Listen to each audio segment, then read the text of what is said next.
Yeah, it's live now. I have to press the button twice. Okay. Where are we streaming to? YouTube. Hmm. Um, let me just make sure I have coffee. How are you? I'm well. I'm very pleased with the letter I drafted to Yeah, King Charles. I saw that. That was it was the tone. I didn't like the tone. It was like stereotypically like I didn't like the tone of it. It was just this very kind of like groveling and I'm a humble Muslim and um you know it was like this humble Muslim routine. You know what I mean? Like they have this shtick. Well, all three of the religions do it. Judaism, I don't feel does it so much as Christianity, but I almost feel that Islam is the most like um what's the word? Not self-effacing, but groveling, like the most uh oh I defer to your whatever, this deference, this kind of like cultural deference. You think so? I was only following convention. So I went to the royal family website, and there's actually a page saying Prince Charles is very happy to hear from people, and there's the address of Buckingham Palace and forms of address, and then it even said if you don't feel like addressing the king in a conventional way, address him however you please. But he's happy to hear from you. So I mean, I went through the proper channels. I didn't just sort of make it up, and you know, but it is a convention to sign off with. I am, I have the honor to be, sir, your most obedient servant. It's very old school, I know, but that's how people would, Yeah, would well, would write even to the Times. yes, it just seemed it. I mean, I don't know. It just seems like the Islam angle gave it an extra obsequiousness. You know what I mean? The it just seems obsequious, and I didn't read the whole thing because you didn't actually give me enough time because I was in the middle of reading it. Oh, But right. Shall I read it? but sure, But what? But what? read the whole thing. It's Okay. by it's No. by Grok, right? Yeah, it is grok. Because I mean, I have been thinking about um, um, composing such a thing for a while now, but then I thought, well, why don't I just get grok to do it, and it did it in a matter of seconds, and it just got the tone. I mean, I didn't want to not get the tone. I mean, you have to write in an appropriate way and in the appropriate manner. And I thought, yeah, I do want to be obsequious, actually, to show that, I'm not going to say, yo, bro, can you, whatever people say these days. So, right, I will now go to my Go, Substack, yes, go. It's on where your the letter is Substack. now. hmm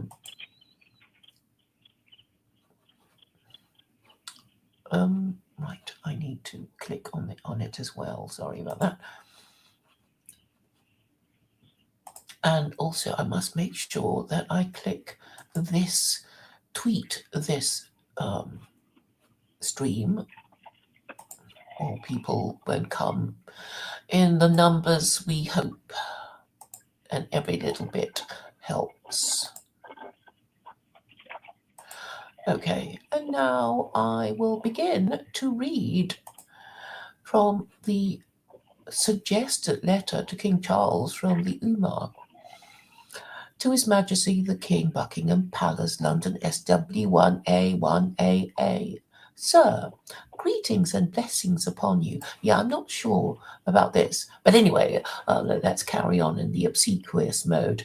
I write to you as a humble subject with deep concern for the state of your immortal soul, as well as the souls of the British people over whom you reign. Britain, as the birthplace of Anglicanism and the seat of the Church of England, a church which, through the Commonwealth nations of Australia, Canada, and New Zealand, commands a vast expanse of territory surpassing even that of Catholic or Orthodox churches, holds a unique position in the Christian world. Yet it is this very prominence that prompts my unease, for I fear that the doctrines upheld by Christianity, and by extension your Majesty's realm, may imperil the eternal fate of its adherents. Permit me to express a troubling question. How is Christianity not a form of idolatry? The veneration of Jesus as God incarnate, a doctrine formalized since the Edict of Thessalonica in 380 AD under Emperor Theodosius I, appears to stand in tension with the commandments of the supreme and eternal Abrahamic God, who declares in the Torah, "You shall have no other gods before me," and forbids the worship of any image or likeness. If Jesus is deemed divine, does this not risk blasphemy against the indivisible unity of the Creator, who alone is worthy of worship? I ask this not to provoke, but out of genuine concern that, should God exist as the sovereign of the universe, those who profess such beliefs, including the world's most powerful monarch, might face divine judgment for the mortal sins of idolatry and blasphemy, since the sins that damn the soul to eternal separation from God. History, I fear, offers little reassurance. Christianity, for all its claims, did not halt the decline and fall of the Roman Empire, nor did it preserve the divine right of kings, a doctrine your Majesty's own lineage once upheld. The fates of Charles I, Louis XVI and Nicholas II stand as stark reminders that faith in Christ did not shield anointed rulers from earthly ruin. After such a long record of failure, might it not be prudent for the West to reconsider its spiritual path? Could we not turn instead to a no-hide religion for Gentiles, one that honors the Abrahamic God without transgressing his prohibitions against idolatry and blasphemy? Such a faith, rooted in the seven laws of Noah, would align with the divine will as revealed to Abraham and Moses, offering a purer path to righteousness. If we profess belief in the God who delivered the commandments, must we not also deduce that he intends to punish those who defy them? The scriptures warn repeatedly of his justice, and I tremble to think of the consequences for Britain and the West should we persist in doctrines that he may deem abhorrent. Your Majesty, as defender of the faith, bears a weighty responsibility, not only for your own soul, but for the millions who look to you as a moral and spiritual exemplar. In this light, I recall the words of Sir Lawrence van der Post, a man of profound insight who spoke favorably of Islam, a faith that uncompromisingly upholds the oneness of God and rejects all forms of idolatry. I wonder, Your Majesty, if you might consider the historic possibility of becoming the first British monarch to embrace Islam. Such an act could set in motion a domino effect, inspiring Westerners to renounce the idolatry of Christianity and adopt Sharia, not merely for their own salvation, but for the peace and progress of the world. Imagine the legacy, a king who, by aligning his realm with the unadulterated worship of the Creator, restores harmony between humanity and the divine. I beseech your Majesty to reflect on these matters with the gravity they deserve. My words stem not from disrespect, but from a sincere desire for the eternal well-being of yourself, your subjects, and all who dwell in the shadow of Britain's influence. May wisdom guide your path, and may the Creator, in his mercy, illuminate the way. I have to be Sir, your Majesty's humble and obedient servant. Yeah, I mean, I don't know. Maybe he would fall for it. Shall I draft one to your president? What? Shall I get Grog to compose a letter to the president Well, of the yeah. United States? Well, like the Sanhedrin did. Why don't you? Why don't you pretend that you're like make yourself as the Sanhedrin and write him a letter and offer to meet with him? That I think you should, use yourself instead of saying the Sanhedrin. Just say I, Claire Call, invite you to discuss secular Koranism with me. I think we should write a joint letter. But I'm no, I'm You're not an American involved. citizen. He's just going to ignore me. Well, what's my role going to be in the letter since I'm not a secular Koranist? Well, you're going to say you're not sure, but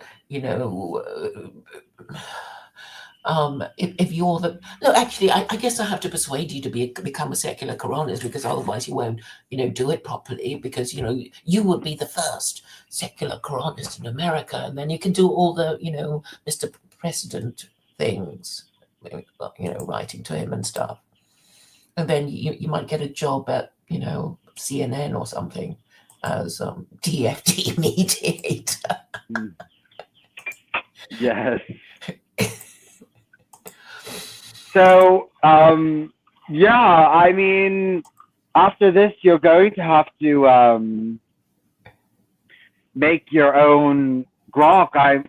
We're gonna go as far as we can with this grok. We have a little bit more to go, but all you have to do if you want to make your own party pamphlets is just copy and paste in that. If you go to secularkoranism.blogspot.com and you go up to the top right now, it says latest definition of secular Koranism, and it has all the rules and laws and the introduction. You just click that, or you copy and paste it, and you put it into Grok, and then you tell it, here's the definition of secular Koranism. Please make me a party constitution.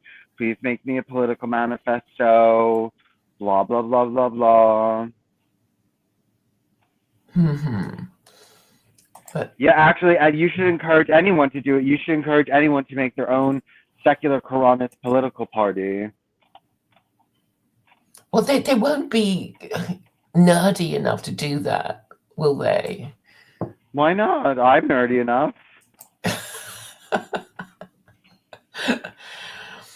But I mean, okay, what we want ideally is for people in the State Department, in the to want to do that. People running the country already to do that, right? Mm-hmm. And because that would be okay, sorry, I didn't mean what is your Department of State that runs in domestic affairs? What do you call it? The State Department is Foreign Affairs, right? I forgot. Department Okay. of Foreign Affairs, maybe. Yeah. Well, the State Department is the Department of Foreign Affairs, and I forgot what well, in the UK it's called the Home Office, dealing with home affairs. So let me just check, so I can correctly say what I mean about what I hope. Okay. So there's a state interior. I think that's what I wanted to say, or maybe the Justice Department. No, I think I mean the Justice Department for you guys. Yeah, the Justice Department. United States Department of Justice. Now, who's in charge? Let me just see who's in charge at the moment. I doesn't seem to say who's in charge. Wait. Oh, it's the Attorney General. And who is the Attorney General? It's some bird. It's some blonde bird. Pam Bondi. Yeah. It's just not appropriate, is it? How old is she? Bloody hell. She wears a cross. What's her position? What's her position? She's Attorney General. No, well, she's not actually a spring chicken. I mean, she just looks very young. She looks in her 20s or 30s in this picture, but she was born in 1965. She's from Florida. Big Zionist. Let me see. She is a big Zionist, yes. Okay. She wants people who protest Israel and people who supposedly support Hamas, whatever that means, to be questioned by the FBI. But what does that mean that they support Hamas? Are they just protesting against Israel or what? Yeah, there was this Palestinian that is supposed to be being deported, and some people, even Ann Coulter was saying that's wrong. And she has no affection for Arabs and Muslims, so she thought that was going a bit far. Okay, now I guess I'm going to follow Attorney General Pamela Bondi. And she's got two accounts. She's got an official account and a personal account. Now, I guess I'll have to address a letter to her. Now, oh yes, while we're talking about Zionists, I think these Muslims are missing a trick because, I've been saying in the last few days that there's already Zionism and it's treated as a bad word. And I'm saying that the Muslims should just get on the bandwagon by saying, we're Zionists too. We think Jews deserve a homeland, but if they want to live in Israel, they should live under Sharia. And this is Muslim Zionism. But I mean, they're just too dumb, most of them. It's like, oh, Zionism, evil, evil, evil. And then they have a shit fit, and that's all you can get out of them. But Muslims should be saying, we're Zionists too. How dare you say we're not Zionists? Allah is Zionist. But Allah means for Jews in Israel to live under Sharia. Just as Article 31 of the Hamas Charter says. And then you've got them bound to rights, and then they'll have to say, oh, well, we don't want to live under Sharia, we're not even Muslim. And they say, that's fine, you don't have to be Muslim, you can adopt secular Koranism with Israeli characteristics, and you interpret it in your way. And that will be fine. And you can control the interpretation, so you can't, be under the Muslims. And once Israel agrees, we've done a pamphlet on that, right? 70%. Was it 70% of the secular Jews, when faced with the horror of a Sharia theocracy or a Torah theocracy or secular Koranism with its Israeli characteristics, they choose secular Koranism. And that's why Jews are important to me. Even the secular ones are important because, we're just assuming they're going to choose the least restrictive form of theocracy. So that's, perhaps I should compose a letter to the Hilonim. Oh yes. And this morning I was saying I need a pamphlet on these Jews getting annoyed. Sorry, I've even forgotten what I thought of. But yeah, so I was talking to Jay, and I thought, no, Sheilaism doesn't really mean anything, and people will look puzzled. So I thought I'd put Jay under heretical Christian. So it would be denominational Christian, separated into Catholics, Anglicans, Calvinists, Orthodox, etc., Unitarian, Mormon, whatever, and then you have Christian heretical Christians, just like you have heretical Jews. Okay, heretical Christians that don't follow doctrine properly, or are not confirmed or ordained, or not part of any denomination. That's But that right. has to be non-denominational, non-heretical, though. You can't, just because you're not denominational doesn't mean you're a heretic.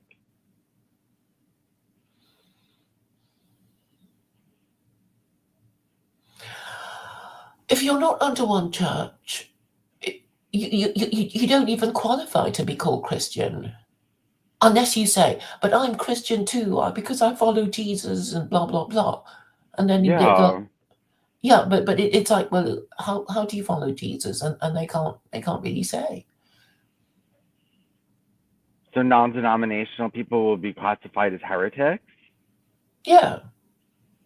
So if they really care about being Christian, they would have to say, well, I'm Catholic, Orthodox, Calvinist, whatever, and then they have to go through the process of confirmation, and um, and if that's what they want, they're welcome to do it, and I'm sure whatever church they choose will welcome them with open arms.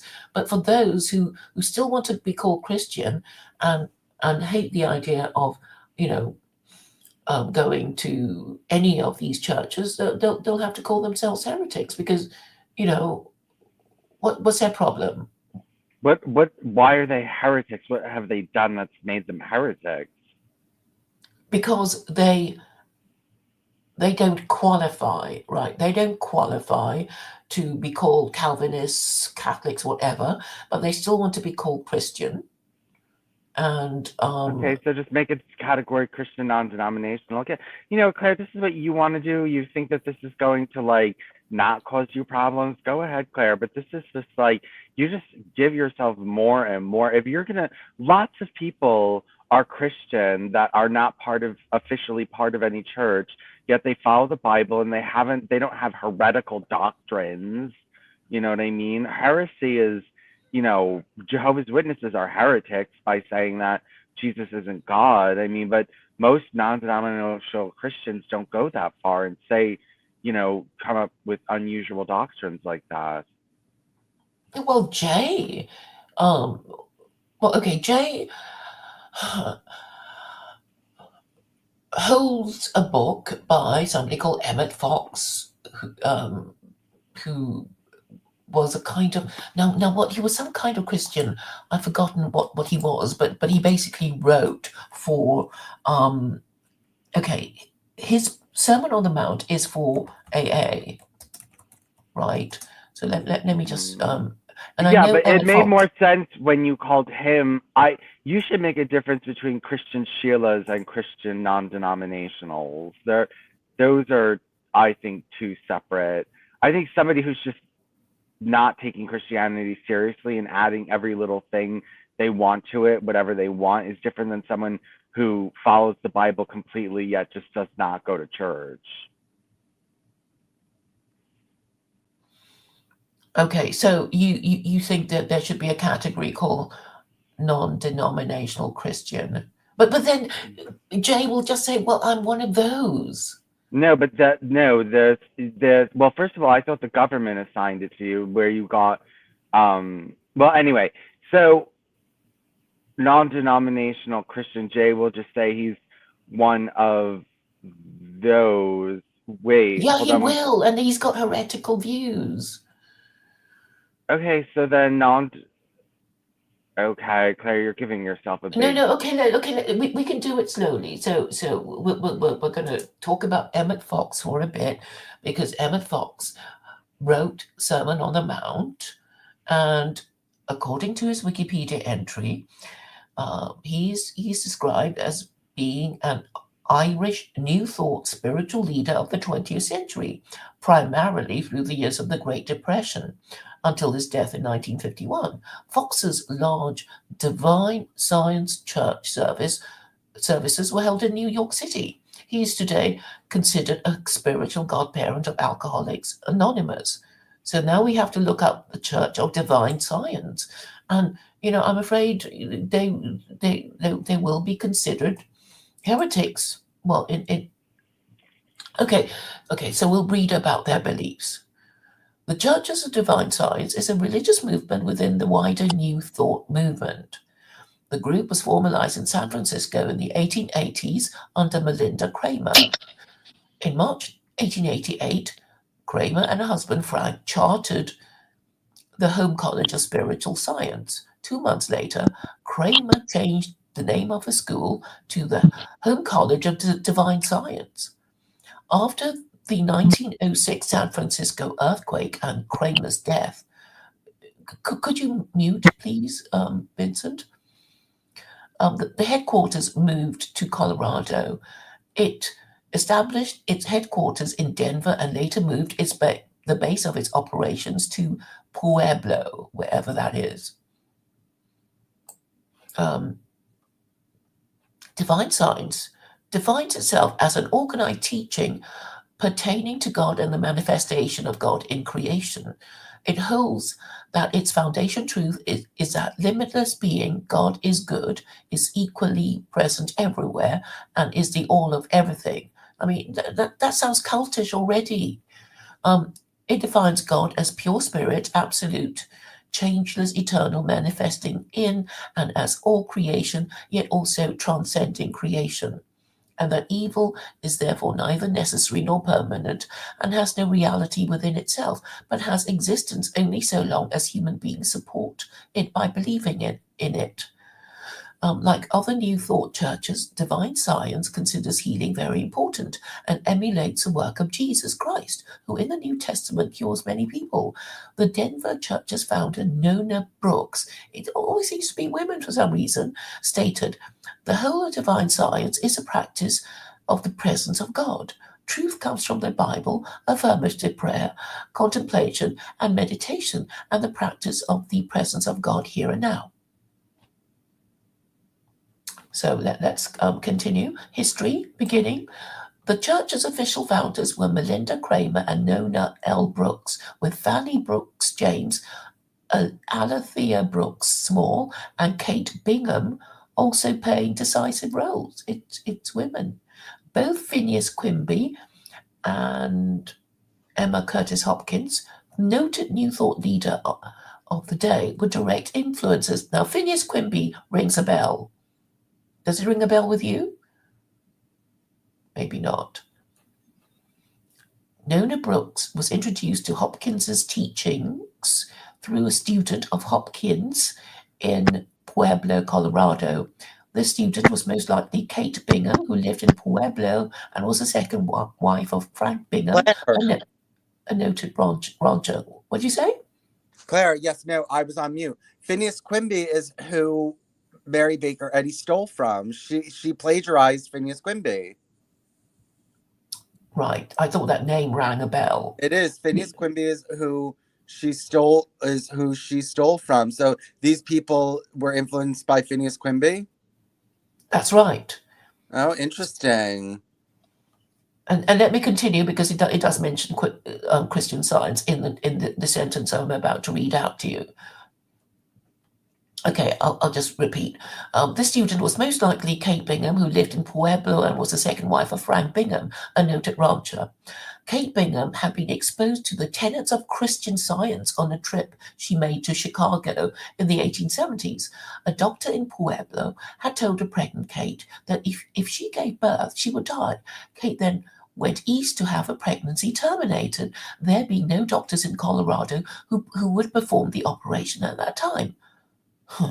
While on the train to Chicago, Kate met a Christian Scientist who told her she would be able to give birth if she properly prepared her mind and spirit. In the end, Kate had the child at the home of a Christian Scientist friend and was later to have 3 more children in Pueblo. When Kate returned home from her trip, she spoke about Christian Science to some of her friends, including Nona Brooks, and the women began to have weekly meetings at 318 West 9th Street in Pueblo. the winter home of the family which owned the Hopkins Bingham branch. The women consciously set about to adapt Christian Science philosophy to what they felt was a more pragmatic application of the divine spirit. For instance, divine science, instead of solely relying on prayer and positive thinking, permitted the consultation of medical professionals. There you go. Shall I continue? Okay, no answer, so I will. Churches and outreach. Wait. Hold on. So the woman who founded Divine Science became a Christian Scientist? Okay, it's all a bit complicated. Okay, there's sort of more than one founder. They all seem to be women. So Melinda Kramer is given top billing for some reason. Okay, and is she the one who became a Christian Scientist or had babies in Christian Scientist facilities?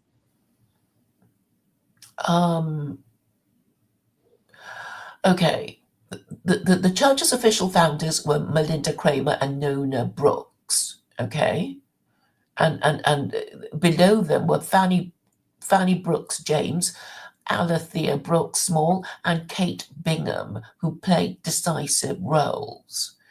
And then it goes on to say that Nona Brooks was introduced to the teachings of Hopkins through Kate Bingham, and Kate Bingham was the second wife of Frank Bingham, a noted rancher, and Kate Bingham, the second wife of Frank Bingham, had been exposed to the tenets of Christian Science on a trip she made to Chicago in the 1870s. Okay. Yeah, no. So there was some Christian Science influence. That's interesting. Phineas Quimby was there. It's the same thing, but yeah, no. There were other groups taking from Christian Science at the time. There were other groups interested in incorporating her ideas. But what if you just, instead of making a Christian heretics list, make a Christian Sheila list that includes both non-denominationals and people like Jay? Well, why are we? No, if we're going to call Jews heretics, why can't we call Christians heretics? Well, because I'm trying to be fair, you know. A non-denominational Christian's not a heretic. They haven't done anything heretical. They're not confirmed in a church, and they don't subscribe to any one particular, but they don't deny basic Christian doctrine. Okay, so I'm basically saying that all Christians are by definition heretics because they ignore the prohibition against idolatry. Okay, but Claire, now you're mixing them. Now you're saying all Christians are heretics. That's a different story. We're talking about calling people who do not break a single law of the Bible, who do not interpret anything in the Bible in any way unusual, who do not live their lives outside of Christian values, and you're going to call them heretics. But do whatever you want, Claire. I'm not here to be your political advisor. You want to distance people, and this is how you want to set up your empire. I'll do it for you. Okay, so tell me, what category would Jay fit into? He's a heretic. Well, are Jehovah's Witnesses heretics? Aren't they heretics? Well, according to Trinitarians, they would be heretics, but I guess, even amongst Jehovah's Witnesses, they might call certain members of their group heretics. But I think Jehovah's Witnesses are kind of nicer than Trinitarians, and more knowledgeable about the Bible, and they've been treated very badly because of the problem of the Trinitarians wanting to win the argument against Jews, and Jews would predictably argue that their God is more powerful than the crucified Christ. And that was why the Trinity had to be brought in to win the argument, win the theological argument against Jews, who otherwise would say that their God is more powerful than Jesus, whom Christians worship. Okay, so are Jehovah's Witnesses heretics? According to Jews and Muslims, yes. No, but according to Christians, they're heretics. So why aren't they on the heretical list? Because you are a proper organized religion. So You're the most organized religion out of all the, out of, the Protestants. You're not even Protestants, are you? No. I mean, you're in a group of your own, right? I mean, like Mormons, they're a form of Christian, aren't they? Because the Christ. kind of, are they heretics? Would they be on? Yes. I'm basically saying Christians are all heretics, but as well, but Christians amongst themselves also call each other heretics, and I guess the most powerful church would get to call everyone else a heretic. Okay, Claire, you're giving yourself this fine. No. I'm happy to discuss it further with you, but okay. So, how are you going to classify Jay? I think your Christian Sheila was good enough, and I think that's better than calling people heretics. And I don't think unless you had a system where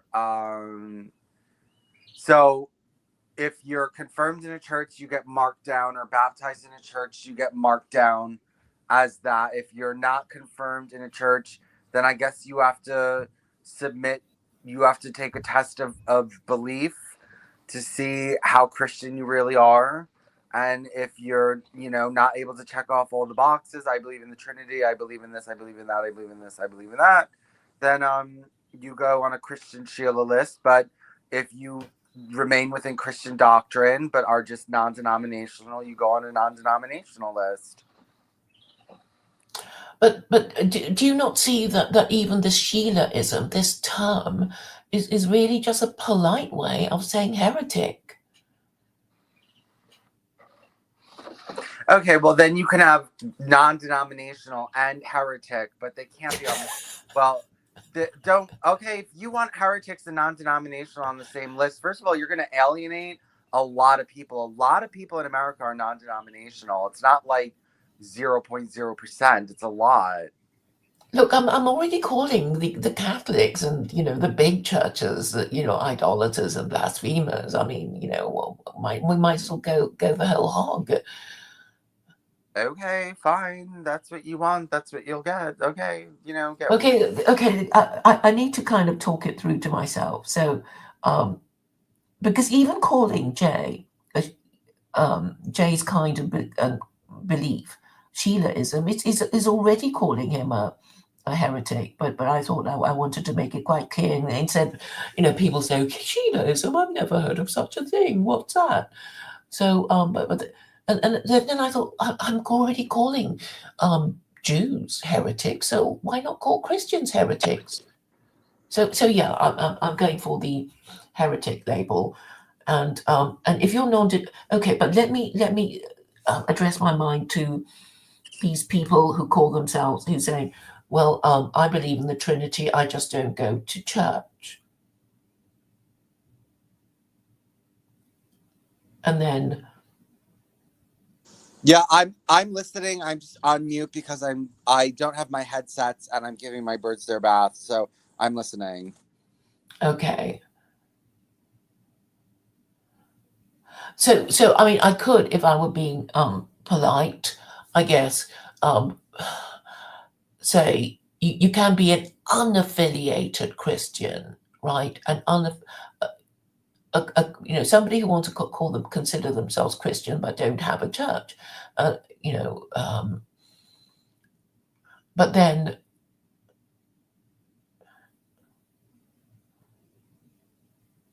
I suppose you could say non-heretical, unaffiliated, and heretical. Yeah, yeah. Okay, I think I've got it now. So you divide Christians into all these categories of Catholic, um, Anglican, Calvinist, Orthodox, Mormon, Unitarian, Seventh Day Adventist, Jehovah's Witness, and then um, that's already 8 groups already, with these schismatic Christians. So then we have these 2 final groups, and one is heretical Christian, and then the other is unaffiliated. What did I say? Unaffiliated something.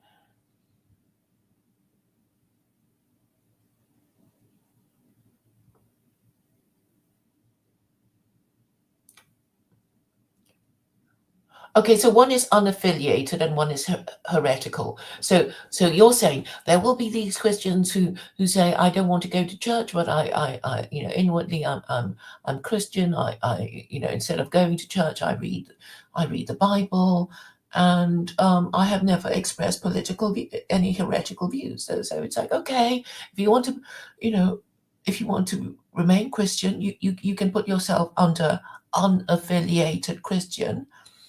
And then should they express views that are considered to be heretical, then you put them on the heretical list. And Hello? and hello, hello. And Jay has already expressed heretical views. So it should be. Can you hear me? Can you hear me?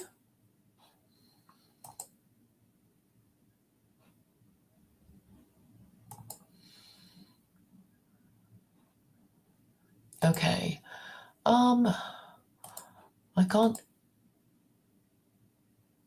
I can't hear Vincent, who has muted himself in any case. Let me just read the chat. So who is this Mastodon Films? Okay, so he wants to join. Okay, and we seem to have got ourselves an interview. So please, welcome.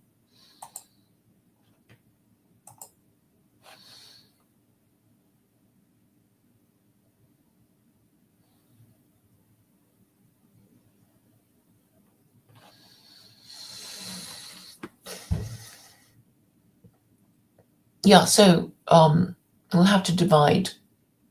The last 2 categories would be heretical Christian and unaffiliated Christian who has never expressed heretical views. Yeah. But then Unitarian. Okay, well, at least the Unitarians have a church. Vincent, we'll soon have guests.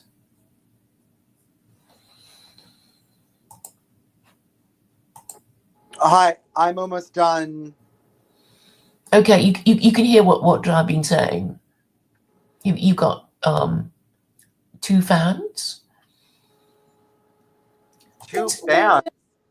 Vincent I Bruno couldn't is hear. such a great guy. Vincent Bruno is really knowledgeable. Is Vincent Bruno still pro no hide, showing that he doesn't understand your ideas at all? And then he says, I'm Zoroastrian. Oh, he's Zoroastrian. I have a blog on Zoroastrianism, and I'm very anti-Zoroastrian.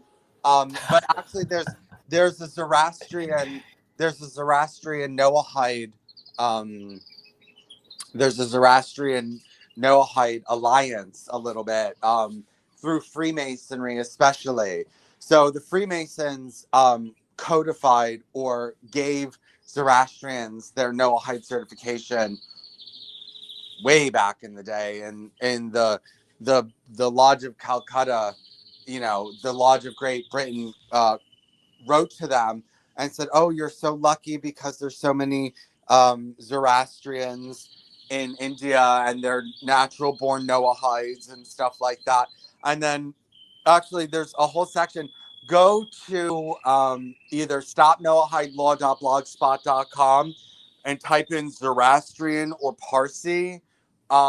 If you can't find it there, go to Noahide India Watch.blogspot.com. I think Noahide India Watch.blogspot.com. Scroll down to the bottom and you'll see the Zoroastrian links between Noahide and the Parsis. There is a conspiracy going on there. But no, I know now. I know you're not quite monotheism. You're not quite bitheism. You're something in between.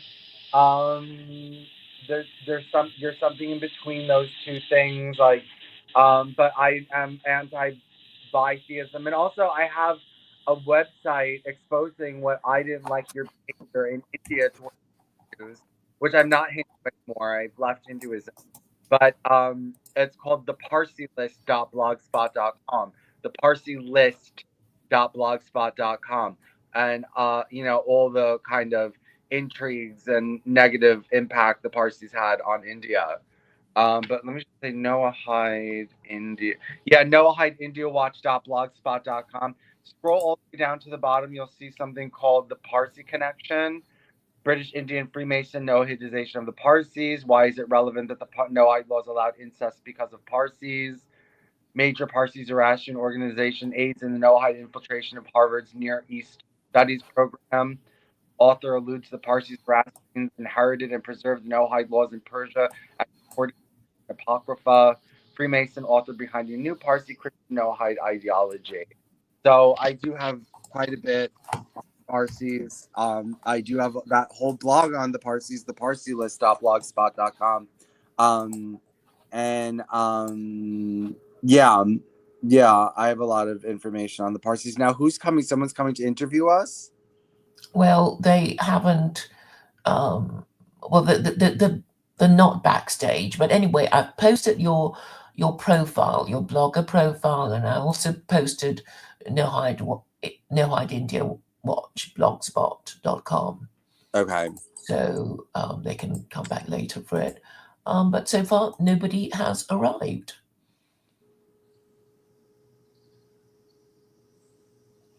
But I think I've more or less decided that there should be two categories for Christian heretic and unaffiliated Christian who has not, as far as we know, expressed any heretical views. So there we go. Okay, can you hear me? I can hear that you're giving your birds a bath. I don't have the phone to my mouth right now. I don't have my headsets. Mm-hmm. Oh. But yes, I'm giving my birds their bath finally.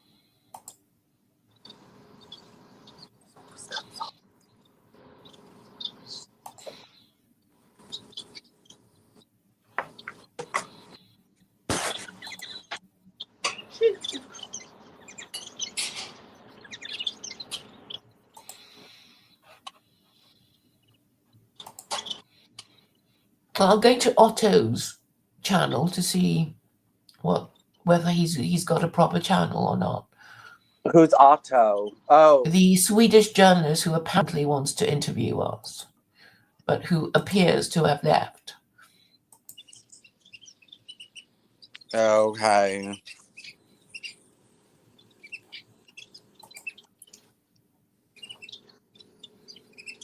He says, I'm a Swedish journalist writing on social, political, and religious issues. I would like to interview you and Vincent Bruno.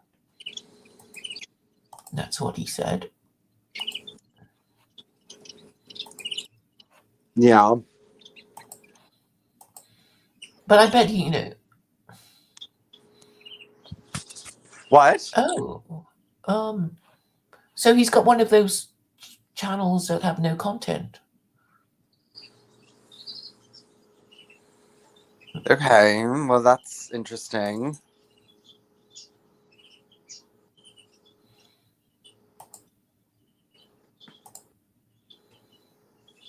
Well, maybe Sweden will publish you. Well, we're a bigger story together, really. So, you know. Yeah, but I mean, what that would be a very complicated article. Like, they'd have to explain. I'm not really a secular Koranist. I'm just helping you out with, whatever it is that you're doing, and Well, that's fine because I mean you confuse so many people like Masto Dont films. I mean, he thought you're pro Noahide and he thought you're pro Zoroastrian and you're actually anti them. So you're always confusing people. So I guess you'll just, people will just make the most of your ambiguity. I'm It not, seems, not ambiguous. I'm unambiguous. I know I have a very, very, very precise, detailed opinions. It's not like, it's just because people get confused doesn't mean that I don't have like, a very rigid, lines drawn out ideology. yeah, but, because you say one thing and you do another, people Oh, think you are, in support of it. I But don't, anyway, well, I don't, Elliot's here. who's here? Elliot. Yes, I know. Perhaps he'll join us, Yes. but he probably don't. But he probably won't. But Oh, he's very welcome. I have to post more of your pamphlets. Yes, thank you for that. I'm so pleased that the more interesting stories, like the reluctant judges, is now up. I'm still not getting any comments from people that shows that they read it. But never mind. They'll come in eventually, I suppose. It takes them a long time to, react. Excuse me.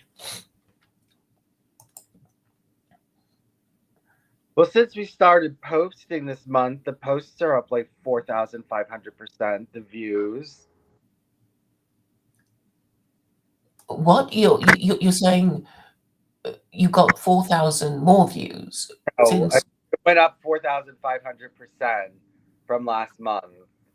Well, that's pretty impressive. Yeah, no. So people were at least people were coming to the website more. Even if they're not singing our praises. Yeah. Yeah, even if they're not singing your praises. But yeah, what do I gotta do here? I got a lot of stuff I gotta post.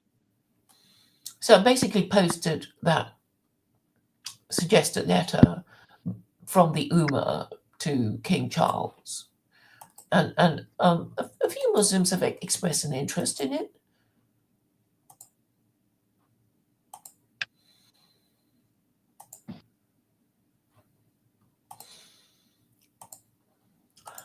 But Pam Bondi, I keep thinking of Bondi Beach. Maybe we should write to her too. Maybe, but she's like, I don't know what. Oh my god, I'm so grossed out with all the people who took. Right. I guess.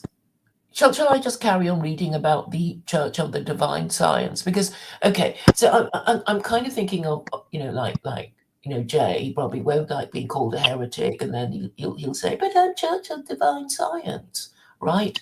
So we'll have to see if the Church of Divine Science is still going, because he might say I'm Church of Divine Science, but then we'll have to say we need a certification.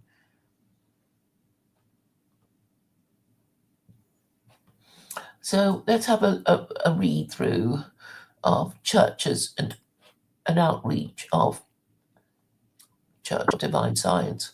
After its foundation in 1888, by 1918, there were Divine Science churches in Denver, Seattle, Los Angeles, Oakland, Boston, Portland, Spokane, I don't know how to pronounce it, St. Louis, and New York.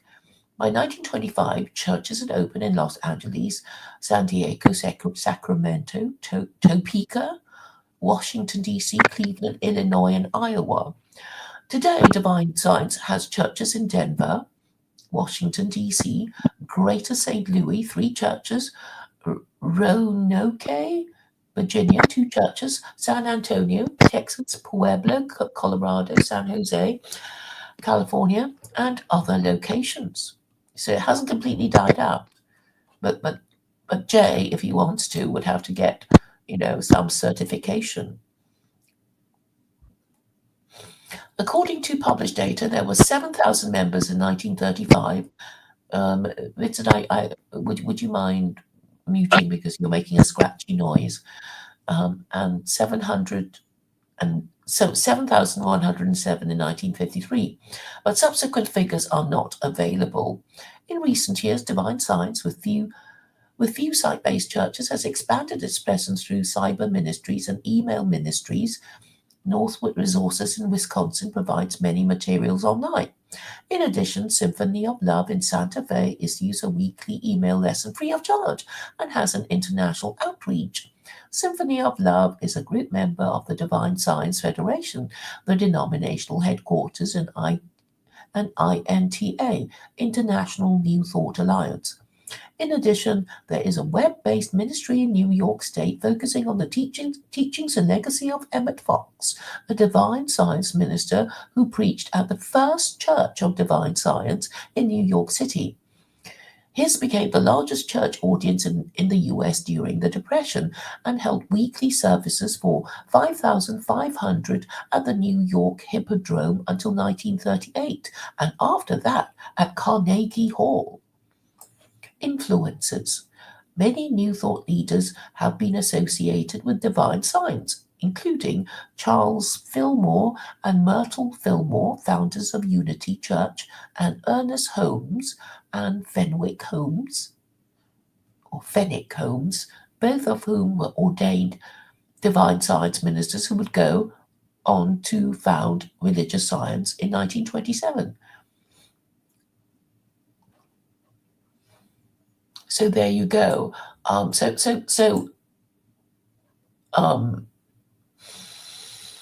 Jay, if he wants, can say, that he's a member of the Church of Divine Science, but he would have to get certification from them.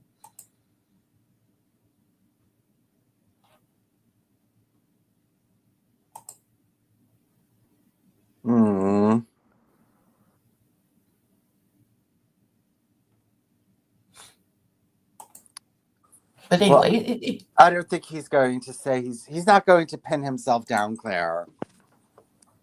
Yeah. So, but you can't. So you're either an unaffiliated Christian, or you are a Christian heretic, a heretical Christian. If we have these categorizations for Jews, we have to have them for Muslims. Sorry, for Christians. And as for Muslims, are there heretical Muslims? We'll just leave them to sort themselves out. Why do they get no heretical list? Because Muslims are different, because they organize themselves in a different way, because the whole idea is that, at the beginning anyway, they would just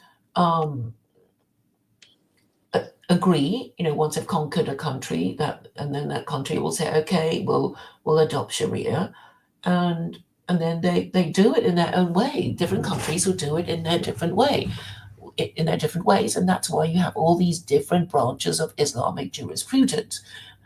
And I think it's deliberate, this confusion, because and maybe started by I don't know, Western academia, because they don't want Muslims to unite, so they're going to keep dividing them and making them not agree and having new ideas. But basically, how it would work as I envisage it is this. I mean, if you're going to adopt Sharia, then the highest court of Sharia in your country would be your Supreme Court. And then, at least in your own country, you will have a final court of appeal. And whether you like, the decision of the justices of the Supreme Court or not, that is your final court of appeal. And every country who adopts it will have their own way of interpreting it. I mean, there will be recommended interpretations and guidelines and etc. But you can't really enforce it if people don't want to follow it. But at least you will get a final court of appeal in the countries that do decide to adopt it, and that's what that's how it'll have to be. I mean, it's very simple, but Muslims will just go, oh, but I'm Maliki, Hanbali, Shafi, whatever. But it doesn't matter. They're horribly confused anyway, and they change schools. Like, oh, I was once a Salafi and now I'm a Sufi. It's like, okay, but nobody cares, and it has no political significance that once upon a time you were Shia and now you're Sunni, or vice versa, because you have no power. The only people with the power would be whoever applies these laws, and nobody applies these laws because very few Muslims actually live under Sharia, and those who do, they're not, they're not proper. It's not proper Sharia, because the king can hire his own interpreters, like the Wahhabis, right? So lately, Daniel Haqiqatjou has been saying the Wahhabis are really, really, really mean to other Muslims, and even attack them and maybe even kill them for being the wrong kind of Muslim. And that's the way they're kept under control. They're not supposed to think of, sensible, practical ways of enforcing Sharia. Like, well, if we want Sharia, then we'll have to adopt it in, the country of our residence. And obviously, if we're going to do it, then the Supreme Court of the country that we live in will be the final authority. And that's it. Not, oh, but I'm Maliki, Hanbali, Shafi, and, what's the other one? I can't remember.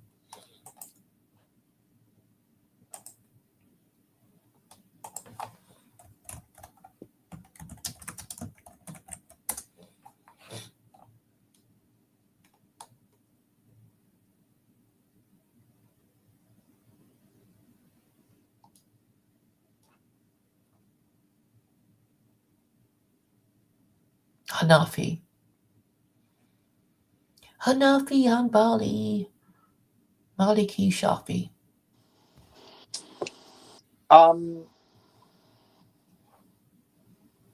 What was I going to say? I can't remember what I was going to say, but well, but then you just have Muslims get off the hook because there's atheist Muslims that they call themselves atheist Muslims, so they stay on the Muslim list, and gay Muslims stay on the Muslim list, and Muslims who don't take it seriously, and Muslim Shiites, and they all stay on the Muslim list. So people might get a little bit upset about that.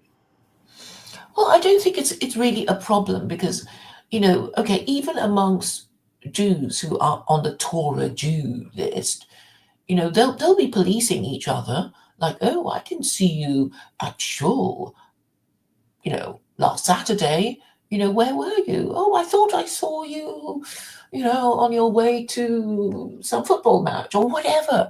They'll be policing each other because they, if they really care about their identity, they want to be on that list. And they want to say that they are the most, observant Torah Jew of all, in order to acquire status over the others. So the Muslims will be, self-policing each other. So I'm not really bothered. Okay, but Muslims don't have no need to self-police because you're on the Muslim list, whether you're observant or not, whether you eat pork or not. You're on the Muslim list, and that's it. And no one else needs to have any. They're the only group that doesn't have to really be trying, to be Muslim in order to be on their own list. They don't need, anything. Well, the only way to get yourself off the Muslim list is to say, I don't believe in Allah, and I Yeah, don't wish to be identified as Muslim. But I mean, you the could thing get is, even if you're Christian and you're a sinner, it doesn't mean that you no longer believe in God. You're just, Sheila. a Christian and a sinner. There's Muslim Sheila that don't take it very seriously and mix in. I know Muslims that believe in ghost hunting or ghost worship. I've met them before and stuff like that.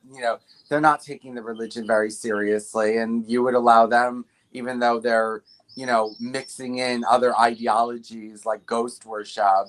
You would allow them to do whatever they wanted. You would allow Muslims to believe whatever they wanted and say whatever they wanted, and they get to remain Muslims. But anyone else, they better be towing the line in their religion, or otherwise they get on the heretics list. Okay, you want Muslims to have their own heretical Muslim list. Okay, Yes, but I mean, how would okay, you? so how are they going to get themselves on the Muslim? I guess a bunch of Orthodox Muslims will say you got these dumb ideas about Allah, and we're going to apply to have you struck off the normative Muslim list and put you on the heretical Muslim list. So now you're right, and now you have to. So, okay, everybody gets a heretical list. Everyone gets a heretical list, and everyone gets an unaffiliated list too. No, because that's going to be really weird. So why do only Christians get an unaffiliated, non-heretical list, but no one else gets an unaffiliated, non-heretical list? Because there's so many people who want to call themselves Christian, even though their beliefs are obviously heretical. No, Claire, the non-heretical, unaffiliated list is for people who call themselves Christians who are not heretics yet who do not go to a church. That's so. Does anyone else? Are there Muslims who are not registered at any mosque, who believe in Islam but are not associated with any school or church or any school or mosque of Islam, but they're just following Islam by themselves without any oversight? Is that an unaffiliated, non-heretical Muslim list? Well, I'm thinking of an extreme situation. So, somebody could be Muslim and say, he worships Sufi saints or something that We're talking about a Muslim who does not practice any heresy, yet who is unaffiliated with any mosque or religious teacher or guidance or anything. They're just on their own. They don't attend mosque. They're not registered at any mosque. They just read the Quran and the Hadith on their own, and just that's all they do. Okay, fine. They can keep calling themselves Muslim. But why? Christians who do that need to be on an unaffiliated, non-heretical list, but Muslims don't need to be on a. Muslims don't. Yeah, because of the different way these religions organize themselves. So basically, in the olden days, your king would be running the church. He would either be if he's a Protestant king, then he would be his own pope. If he's a Catholic king, he'd be nominally submitting to the Pope in Rome, and that was and the entire kingdom would be run by the king. But for Muslims, what they would do is we have this kind of Sharia. and everybody in this country would be Muslim unless they call themselves something else. I mean, it's looser because, it's like you say the Shahada and that's it, you're Muslim, right? Okay, well, I people mean, are they have not. no way of enforcing anything. You're making lots of problems and complications, and it's just you're making it infinitely unappealing to everyone, and you couldn't try harder to make this so now, okay, so Christians need a confirmation or baptism to be confirmed as Christians, and if they don't have that, they need to take a test to see whether they're heretics or not, and if they're not heretics, they go on an unaffiliated non-heretical Christian list, and if they are heretics, then they go on a heretical Christian list. But Muslims just need to self-declare whether they're Muslim or not, and they have no criteria, no tests, no nothing. Yeah, unless they say, well, I've converted to Judaism or Christianity or whatever. So Okay, so okay, so okay.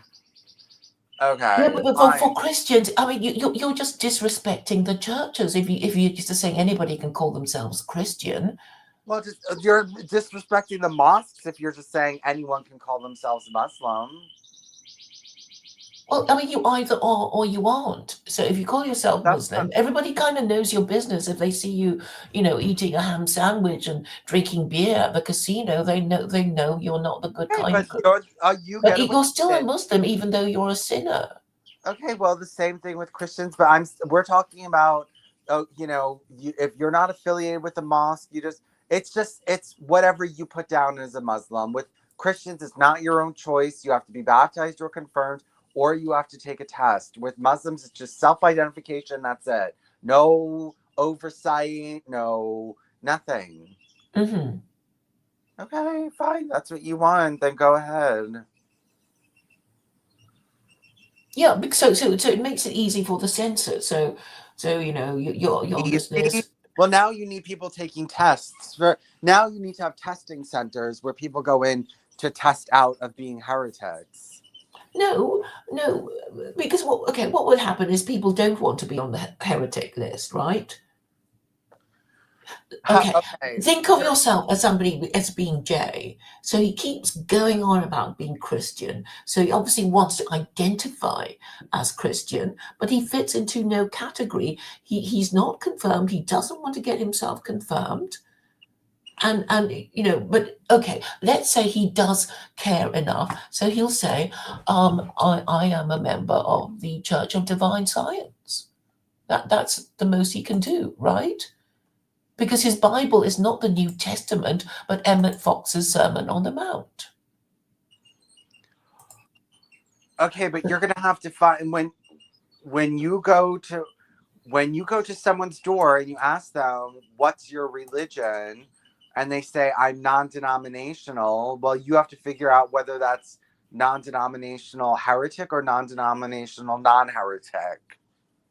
Yeah, so you can give these lists, a code name, right? Okay, but how do you know how do you know without testing the person's beliefs if they're a heretic or not? So with Jay, you'd ask him, well, what kind of, are you confirmed? Are you baptized? He'll have to say no, and then you'll have to ask him what, where'd you get the idea that you were Christian? I mean, was there something you read or somebody? And then you'll have to say, it's like, well, you'll have to say Emmett Fox's Sermon on the Mount. That is really his Bible, not the New Testament, not the book of Matthew, that actually, describes the Sermon on the Mount, but his own version by Emmett Fox that Okay. he came to know when he was a member of. So it's like, okay, if there were no Church of Divine Science, you could say, well, you're unaffiliated, but he's still unaffiliated because he's, unless he goes to the church of the, and say, I want to pay for, I don't know, annual membership or whatever it is that they do. it would depend on what kind of membership policies they have. Do you have to pay annually to be a paid up member, or is it a one-off payment? There could be all sorts of questions. So people can move from one to the other, but it's just to make them aware that there is a price to not being affiliated with any church. You lose status. Because Sheilaism was anyway a polite way of saying heretic. It always was. I mean, it's not a great discovery. Okay, so wait, I mean, you still need to test. So when someone comes to the door and says, I'm non-denominational, they're going to have to go through testing to see if they're a heretic or not.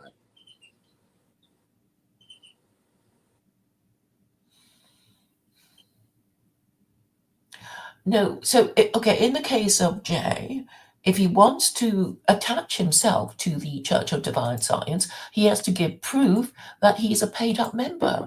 And if he's not, then he becomes, unaffiliated.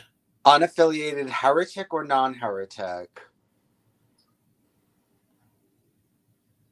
Because there's two versions of the unaffiliated list. How do you find out if they're heretics or not? You have to test them. Well, if he's not a member of the Church of the Divine Science, then he's just a heretic, right? So to protect himself from being called a heretic, he has to be a member. And then he said, well, I'm part of a denomination. You're talking about someone you already know all their data. I'm talking about, I'm a census worker. I go to someone's door. I say, what is your religious affiliation? I'm non-denominational Christian. I don't know this person's life story. I don't know if they're a heretic or not. So I have to take them in for testing. They would already be on a list, right? No, we're creating the. No, you have to start somewhere with creating these lists. So say you're creating a list. It's the first census being taken of religion, and someone is saying, I'm non-denominational Christian. You don't know if they are heretics or not. So how are you going to find out? When you set up the register, people will be asked to, find themselves a place on one of the registries. Okay, never mind. You don't get it. You have two lists. You have unaffiliated heretic and unaffiliated non-heretic, and you have no way of distinguishing between those two.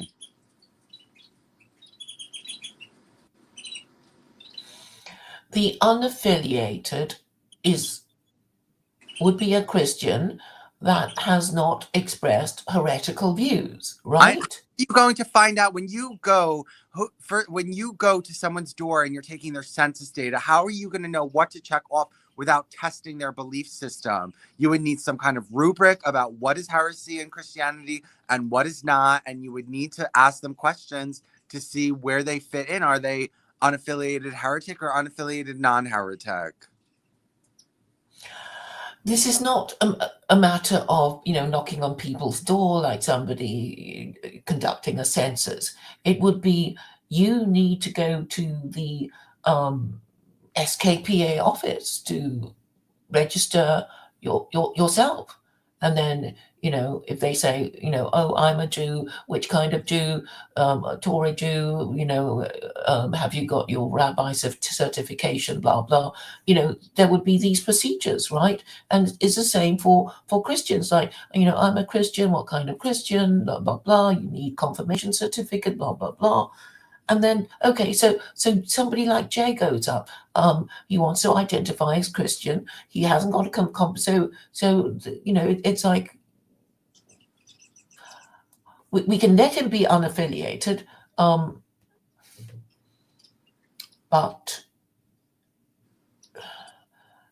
but you were the one who said there can be Christians who have not expressed heretical views, so it wouldn't be fair to call them heretics. So I guess you just have to wait for them to express heretical views, and then you put them on the heretic list.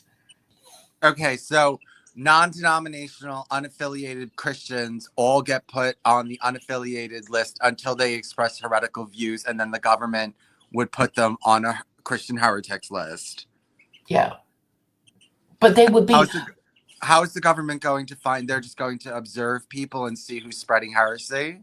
No, because, okay, I think in practice, they'll just be put on the unaffiliated list, because you can imagine that these Christians, come from a wide range of views, and they won't be, going to the Church of Unaffiliated Christians, because that would be, well, that wouldn't be happening, because, the whole point of putting them in the unaffiliated list is that the Christians the people who want to identify as Christians but don't want to go to church. So they never meet each other, so they'll never even bump into each other to accuse each other of heresy. Right?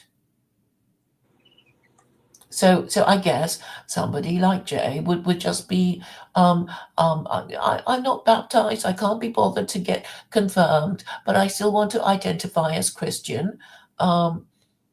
So they get put in an unaffiliated list. But you see,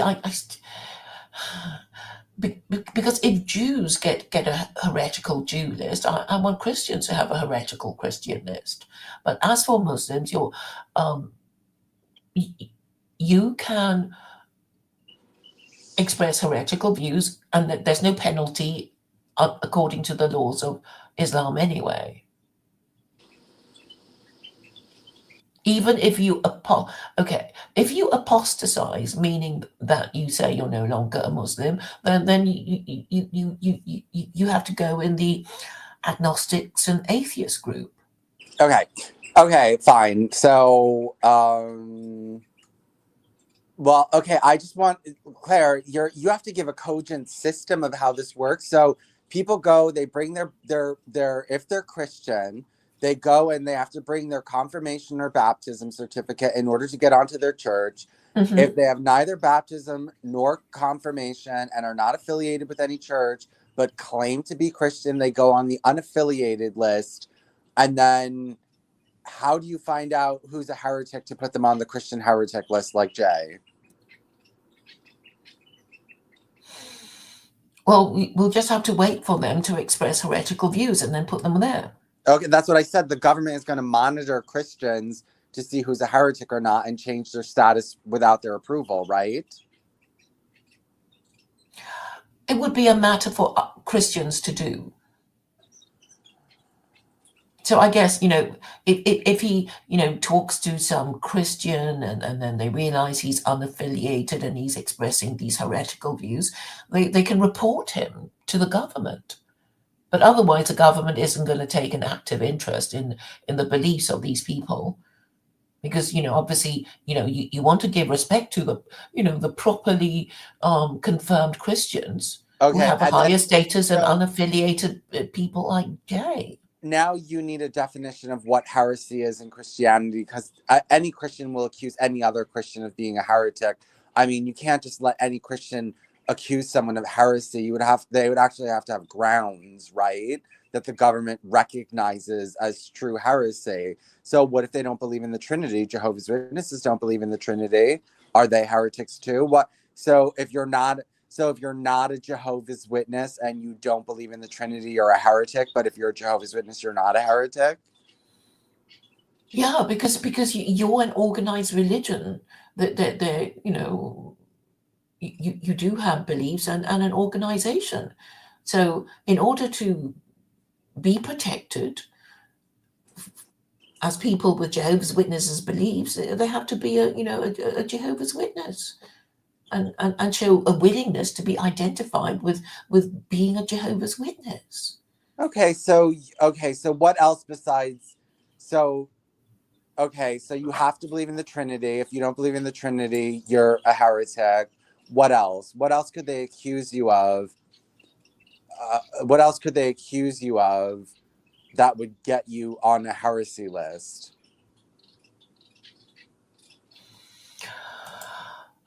The only way for Jay to be protected, because he if he could be bothered, he'd say, well, I'm a member of the Church of Divine Science, right? Which is a church founded by Emmett Fox. So then we'd have to say, well, are you a paid up member? I mean, has the Church of Divine Science got any record of you being a member of it? Claire, that's not what I asked you. You keep changing the subject. I don't think your system is flushed out very well. Okay, well, we'll carry on. Maybe I'm answering the wrong question. Ask your question again. Okay. My question was that what else besides not believing in the Trinity will be considered heresy? Like, you're going to have a list of things people can be accused of that are heresy from Christianity that they could be put on a heretics list. You can't just let anyone accuse anyone of heresy and just write it on there like, oh, heretic, because, you know, Betty Lou called him a heretic. You know, no, don't worry about that, because, you know, it's going to be, you know, I've already explained that if Jay wants to identify as Christian, he would have to go to the Church of Divine Science and say, I want to be a member. Is there a way of being a paid up member? And then in order to avoid being called a heretic, he would have to say, I am actually affiliated to a church, and it is the Church of the Divine Science. So, and then Claire, and then he wouldn't be a You're not heretic. answering the question. You don't have this fully fleshed out. This is a very complicated system that needs really complex rules, and these rules really need to be... What is wrong with my answer? You don't have a rubric. You are not providing me a rubric of questions that would be asked an unaffiliated question. Or no, you don't have a rubric of accusations that could be made against a person that would make them a heretic. You don't have it. You don't have a definition of Christianity. You don't have a definition of heresy, and you don't want to make one. And your system's not going to work without one, because then anyone could accuse anyone of heresy. No, because, okay, we can imagine a Catholic and a Protestant, you know, an Anglican arguing with each other, right? So, but and accusing each other of heresy, but the fact is both of them are protected because, you know. God, Claire, we're talking about people on an unaffiliated. Claire, I know. Let me develop my point. So I've already explained to you. I don't think you grasp it. So somebody accuses Jay of heresy, right? Stop using Jay. Let's use someone that you don't know. No, we have to find an example, because Jay is the example of Sheilaism. No, we're not. Jay doesn't. Okay. We're talking about... we have to use Jay because there's nobody else. He's a perfect example. Because what is the I'm saying he can escape being called a heretic, but only if he's a member of the Church of Divine Science. No, but he doesn't want to. But what has he done? And then he's a heretic. What has he done that defines him as a heretic? Does he deny the Trinity? Yes. Okay. So, but I'm asking you, yes, what besides that could he be accused of? Okay, well, he's here. You can ask him yourself. Well, I'm asking you what he would be accused of. What could he be accused of being a heretic besides not believing in the Trinity? Not believing in the afterlife. Okay, what about, do you know that, not believing in the afterlife. So if you don't believe in the afterlife and you don't believe in the Trinity, you're going to have to make a bunch of accusations somebody could make against Christians that would put them on a heretics list. So you're going to have to give me that whole list of accusations. Look, you can only protect yourself by saying, no, I'm not a heretic because I'm affiliated to this church. Hi, Vincent. Claire. Hello. Good evening. No, Claire, you know what, Claire? You're not... you have some difficulty building your social systems because they're not totally flushed out. This whole thing is not totally flushed out. You don't understand your own system totally. Well, I've explained it to you, but you don't seem to be accepting my answers. No, so I'm saying the only way that Jay can escape an accusation of heresy is to say, but I'm affiliated to this church, even though you think it's heretical. Okay, that's just going to cause witch hunts where anyone would go up to any unaffiliated person and just call them a heretic without any cause or reference and say, well, the only way you can get off the heretics list now is by converting to and becoming part of a church, an official church member. Like, what do you mean by a witch hunt? okay, if you could accuse any unaffiliated person of heresy for any reason, and the only way they can escape it is by getting on a church member list, that's a witch hunt. Nothing's going to happen to them. I mean, they're just going to. Okay, but they're going to go on a heretics list even though they've done nothing, just because Betty Lou pointed a finger at them and called them a heretic because she doesn't like their doctrine. Okay, so you have posited the kind of Christian who has never said anything heretical. What does that mean? Who defines what heretical is? It needs to be defined. You have to define. He hasn't drawn attention to himself by making any statement about Jesus or whatever. So you're saying this sort of person, he doesn't go to church. He doesn't go to church, and but he reads a Bible, and he's not said anything heretical. And no, look, how do you escape the accusation of heresy? Anyone could accuse anyone of heresy when there's no definition of it, Claire. Claire, I cannot go down this road anymore. This is not, I mean, I will write this nonsensical stuff into your document for you, and I will just leave it open-ended, and you're just going to run into problems, and I'm not going to foresee them for you because, you're just going to run into problems, and people aren't going to like it. Okay, well, create the system and then test it afterwards. So you create the system, about the registry of religions, the Christian registry, and then you think of a problem and we'll try and resolve it. Okay, well, I have to write that anyone can accuse an unaffiliated person of heresy, or any church can accuse them of heresy, and they're put on the heretic list, whether based on the accusation alone, because there is no definition. Okay. I will pretend, I will role play this person accused of heresy, and you will be my accuser. No, well, and that will be. No, because you're just going to say, oh, well, I'll just sign up to this church to escape heresy. We're talking about a person who wants to remain on the unaffiliated list but not be labeled a heretic, despite the fact that they are being labeled heretics by people who have no definition for what heresy is. Okay, we will role play this once you've made the system up. Okay. Well, it's just you have no definition of what heresy. I will role play Jay, and you will role play Jay's accuser. No, because you're just going to make Jay go sign up for the Church of Divine Science and not make him hold his guns and stay. Jay, I don't want to talk about Jay. Jay's a bad example. I'm talking about a person who is not a heretic, who is but is on an unaffiliated list, but is being accused of heresy. How do they stay off the heretics list when there's no definition of Okay. So I'll be somebody else without Jay's beliefs, and then you can accuse me of heresy, and I'll see what I can do to escape that. How about that? Okay, so you're an unaffiliated, non-denominational list, and you've told me that you think that Jesus walking on water was just a parable and it didn't actually happen, and you're a heretic.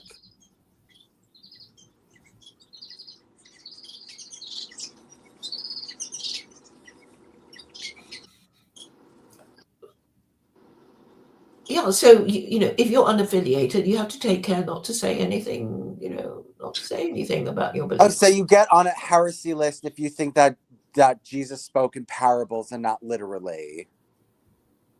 Well, I don't see how that's heretical, because it is generally known that Jesus told parables. No, that Jesus' life is a parable and is not actually everything that he said didn't. It wasn't actually really. So now, okay, are you allowed to take Jesus' life literally, or do you have to take it literally, or what if you don't take it literally? Are you a heretic? Well, if you don't think Jesus even existed, why are you even wanting to call yourself Christian? Okay, 'cause this is getting very complicated. You're gonna give yourself. Okay, maybe we're a bit tired, but maybe we can generate a document about this new list that I propose, and then afterwards, having read it, we will be a little clearer about the pitfalls of the system, which I'm quite happy to test to destruction. Okay. By doing this role play as you suggest. So I'm this unaffiliated Christian who's uttered no heresy as far as I know, and you're this bossy Catholic wanting me to come to your church, right? I mean that would be the reason. And you're saying if you don't come to my church, I'm going to accuse you of heresy, and then your status will be lowered and you'll be on the heretics list. And I'm trying to avoid that as an unaffiliated Christian. Is that the scenario that you envisage? No, I envisage, someone who reads the Bible and believes in it, and but is not affiliated in any church, and happens to say, well, I think that Jesus walking on water actually didn't happen. It was more of a parable, or it was more of an example of this principle in the world, rising above evil, and getting through the storm and stuff like that. And someone will say, well, if you don't believe it literally happened, you're a heretic. And Well, and then, actually, I'm glad you mentioned this example, because I did actually have an experience of people appearing to walk on water. And I suppose I can. Okay, I'm happy to do that. So I'm saying it's only a parable, and I once saw a whole bunch of people that appeared to walk on water near Brownsea Island off the coast of Dorset, because that's where people go windsurfing, and it's very shallow. And but they, from a distance, it does look like that these people are walking on water. okay, Claire, that's not what people are talking about. I'm talking about someone on an unaffiliated list who says, well, I think that Jesus walking on water was more of a story than something that actually happened.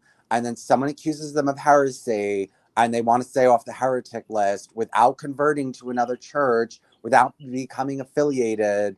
You're just going to be letting these people open, which a lot of people are non-denominational and unaffiliated. You're just going to be leaving people open to accusations of heresy for every little itty bitty thing, because you have no definition of what heresy is. Okay, we will role play that afterwards, or do you want to continue with it now? No, I'm just saying that this is the hole in your system, and that people are going to. That's fine, because I mean, really, it is about getting correct beliefs. So I'm happy to have the system, because it is about correct beliefs, ultimately, about the correct belief of what it means to be an idolater and blasphemer and all that kind of thing. So I do want to pursue this. Okay. Okay. Okay, we can. I just need to gain some energy to type this out. This needs to be fed into the AI. Mm-hmm.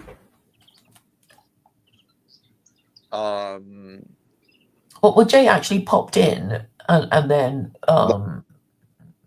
I don't know if he wants to come back in, if you're tired and want to have a bit of a rest, and I can talk to him if he still wants to come in. We'll see if he wants to come on, but I don't have to leave unless he comes on. But not that he would have made it any clearer what his beliefs are, because no, he would have been a complete nightmare. So Jay, if you want to come back, we're going to be entertaining your heretical ideas. Yeah, see, the freak, he's doing this. Muhammad was a born-again Christian, which I know he has expressed more than once before. So that would be heretical. Heretical. Heretical, but then we don't even know whether he identifies it as Christian or Muslim, right? So I think he's a deeply confused person. And then also, what about people who are baptized Lutheran and have their Lutheran certificate, but don't take it that seriously and have their own weird ideas? What if they proclaim something weird in public and someone says, "You're a heretic," and they say, "Oh no, I'm on the Lutheran list. I'm not a heretic. You can't accuse me."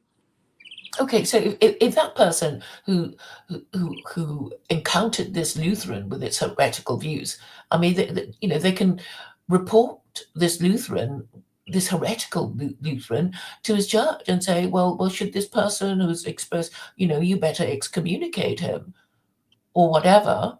I mean, depending on, how far people are prepared to go with this. And I guess the Lutheran Church will have to have a think about it. Can any person just claim to be Lutheran and say that they're also a Jew, what do you call it? A Hindu or something. It's like David, right? He keeps pretending to be this Hasidic Jew, and then he's also a Hindu, and the Jews are helpless to do anything with him because nobody cares that much. I mean, what would you do with David?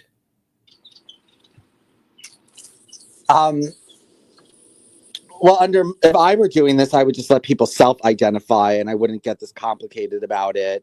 And I would just realize that most people don't take their religion very seriously. And I'm saying that's a problem.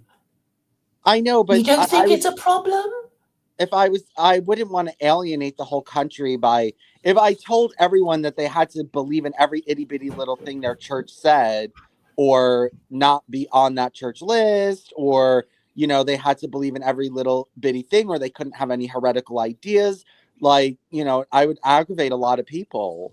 Yes. And this is my, I am doing it on purpose. Okay. I have to, because, otherwise, look, Vincent, I could say, I'm a Jehovah's Witness. I've spoken to you so much. I feel that I could easily be a Jehovah's Witness. I'd be great at knocking on people's doors, and you've told me so much about it. I feel that I'm a member. I mean, you might just get annoyed, like I've never been into a Kingdom Hall, and how dare I call myself a Jehovah? I really think people need to rearrange the nonsense that's in their heads. Everyone, including Jews, because I mentioned David in particular because he's getting away with it, isn't he?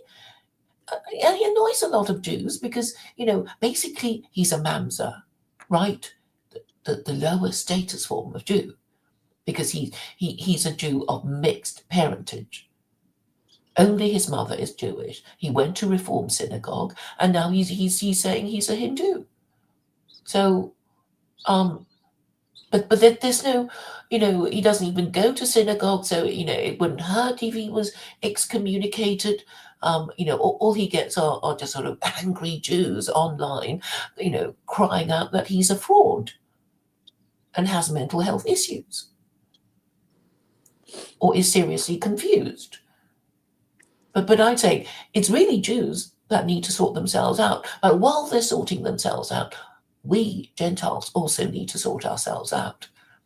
And yes, I do mean for people to examine their own beliefs, even though it upsets people.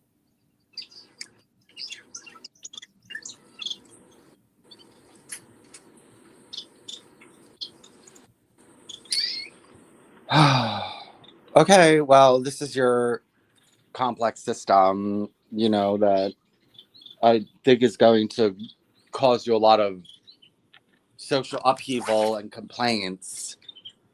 Yes, I know, because basically people self-identify as all kinds of things, and we get to the situation where women can say, today I feel a bit masculine, so I identify as male. And today, just for today, my pronouns are he stroke him.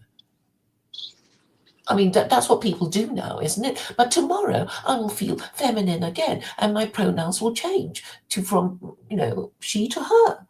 And maybe the next day I feel like a cat or a dog. You can't have that. I mean, don't you think that's a problem? I mean, up to a point we can allow people to self-identify, but I mean, if you believe in objective truth, you can't do that. I mean, it's like allowing a child to say, "I'm Superman," and I can fly off tall buildings. Anyway, okay, so we have to figure out how to write this. I'm a bit tired. I do want to input this into the system, but Okay. yeah, I want to input this into the system. Yeah, I understand. You probably need to have time to think about it, and then we can meet again later. Yeah, I think it's about time to make the third definition of secular Koranism. We have to add to the list. We have to update the list. We have to update how the caste system works. We need to put in lots of information, and and then we'll start the party, the third version of the party. All right then. Okay. Okay. Bye. Talk to you later. Bye.